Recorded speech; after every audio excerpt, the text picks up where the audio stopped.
আজকের এপিসোডে আমরা মূলত দেখব এইচটিএমএল এর টেবিল কি করে আমরা ডিজাইন করতে পারি।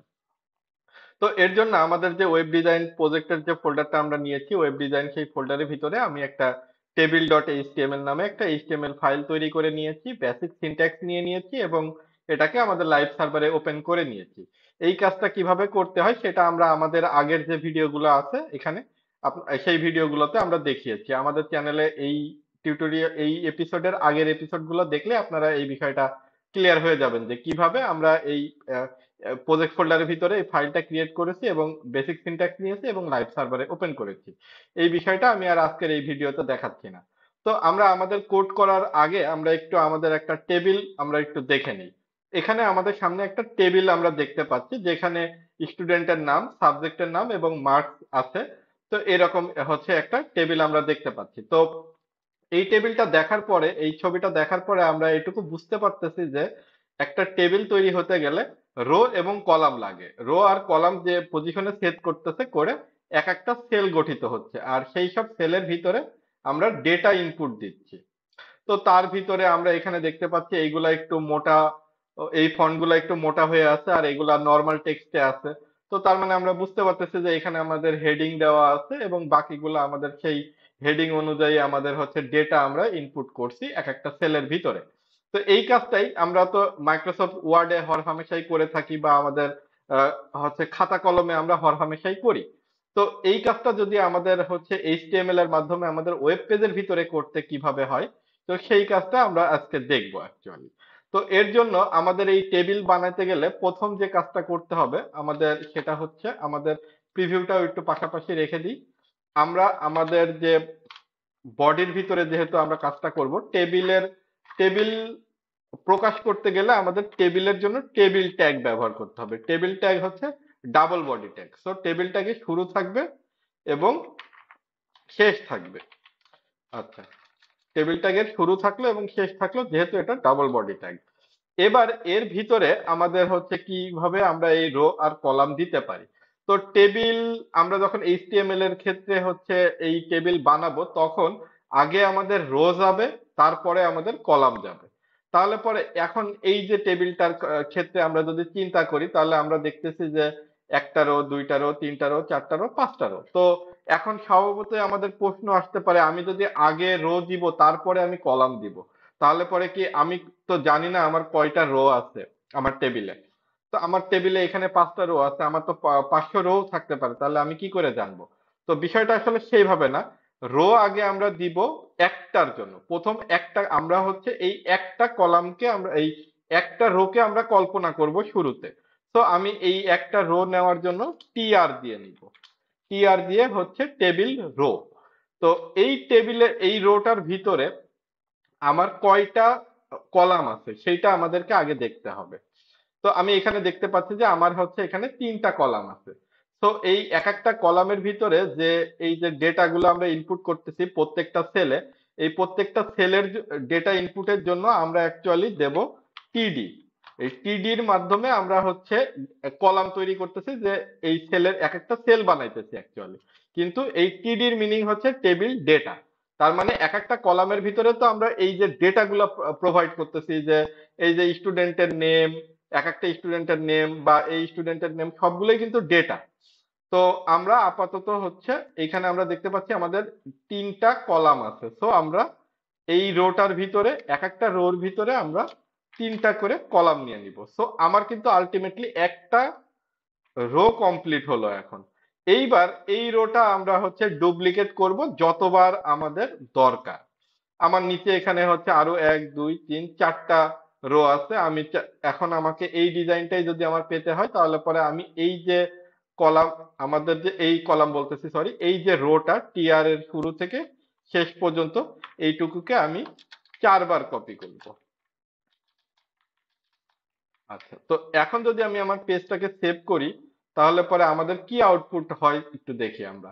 আমরা তো হচ্ছে টেবিল ট্যাগের শুরু করলাম, শেষ করলাম, টিআর দিয়ে আমরা একটা রো বানাইলাম, তার ভিতরে টেবিল ডেটা দিলাম, কিন্তু আমাদের আলটিমেটলি এখানে কিন্তু আউটপুটে কোনো টেবিল শো করছে না।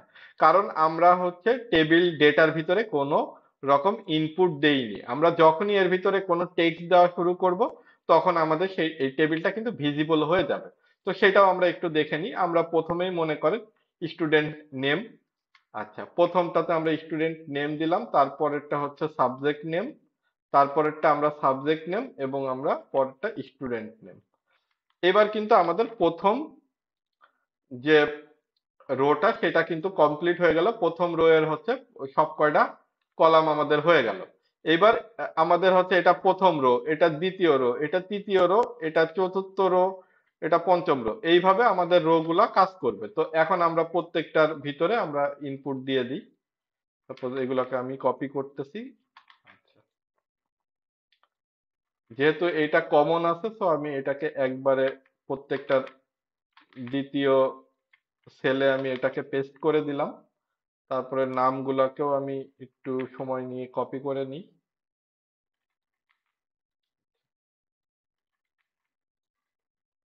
তো আমাদের আলটিমেটলি আমাদের টেবিল কিন্তু ডিজাইন হয়ে গেল। আমার কাজের সুবিধার্থে আমি সবাইকেই 55 করে মার্কস দিয়ে দিলাম।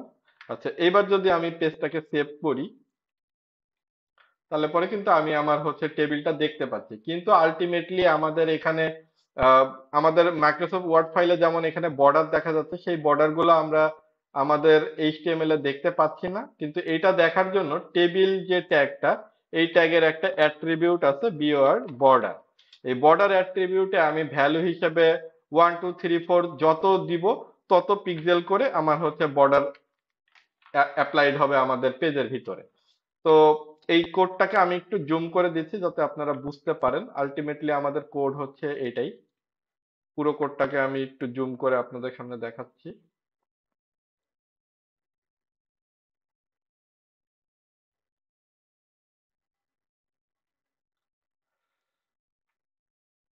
তো আমাদের হয়ে গেল, আমাদের আউটপুটটাও আমরা একটু জুম করি। আচ্ছা, তো এখন আমরা যে এর ভিতরে এখানে আমরা দেখতে পাচ্ছি যে দুইটা করে একটা বর্ডার বাইরে দিয়ে এবং একটা বর্ডার ভিতর দিয়ে শো করতেছে।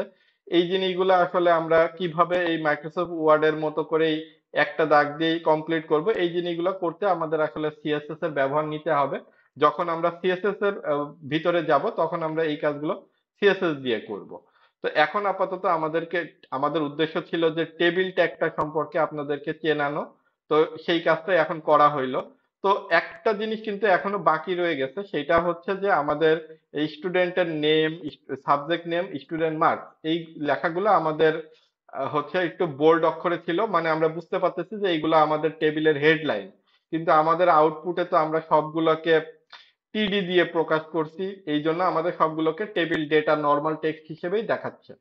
তো এই এখন আমি এই student name, subject name, student marks এইগুলাকে কিভাবে আমি হচ্ছে আমাদের টেবিলের হেডলাইন হিসেবে দেখাতে পারি। তো এর জন্য এই টিডি যে টেবিল, টেবিল ডেটা, আর হচ্ছে টিআর তে টেবিল রো। তো এই টিডির পরিবর্তে আমরা যদি টিএইচ ট্যাগ ব্যবহার করি তাহলে পরে আমাদের আলটিমেটলি আমাদের হচ্ছে এই যে টেবিলের হেডলাইন গুলা হয়ে যাবে। এইখানে আরো একটা জিনিস যে আমরা আলটিমেটলি আমাদের টেবিল হয়ে গেল। এখন আমি ওই আলটিমেটলি আরেকটা জিনিস আমি বলবো, তার আগে আমি টেবিলটাকে আরেকবার বুঝিয়ে আসি।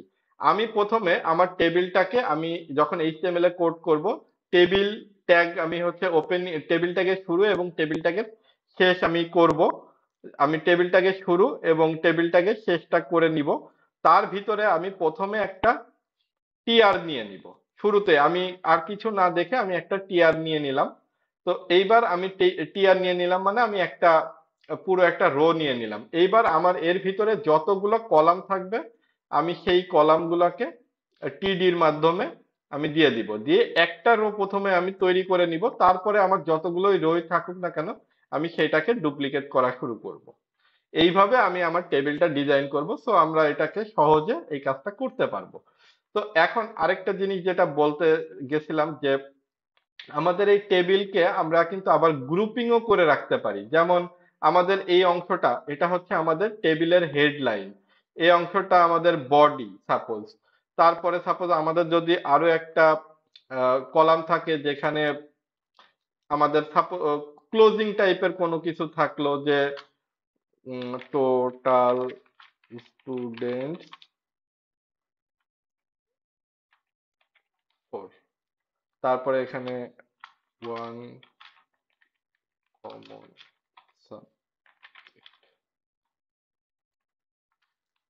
Total marks 100। এরকম টাইপের সাপোজ আমাদের কোনো ফুটারে কোনো কিছু থাকলো, তো এই জিনিসগুলাকে আমি মনে করে নিই যে এইটা আমার হচ্ছে টেবিলের হেডলাইন, এইটা আমার বডি পার্ট এবং এইটা ফুটার পার্ট।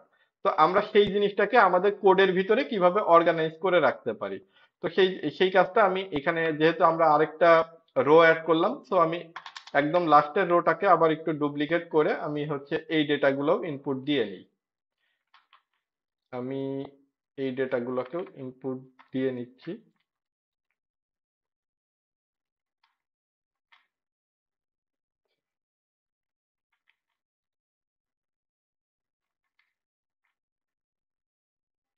এই ভিডিওটা একটু বড় হয়ে যাচ্ছে, টেবিল টেবিল কিন্তু আশা করি যে এই ভিডিওটা দেখলে পরে আপনাদের টেবিল সম্পর্কে বিষয়টা, কনসেপ্টটা ক্লিয়ার হয়ে যাবে।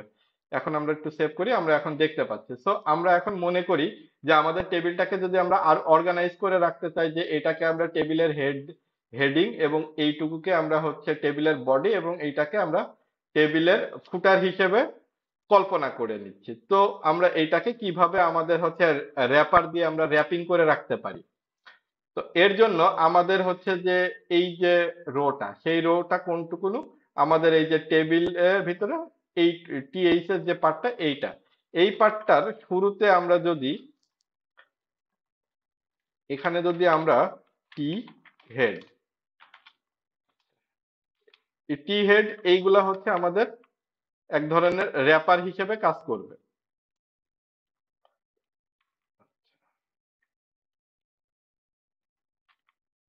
ওকে, তো এখন কিন্তু একটা জিনিস দেখেন, আমি একটু জুম আউট করে দিই। আচ্ছা, তো এখন দেখেন যে আমাদের এই অংশটা টি হেড, মানে আমরা ইজিলি এখন বুঝতে পারবো যে এই অংশটা আমাদের টেবিলের হেডলাইন হিসেবে ব্যবহার হয়েছে।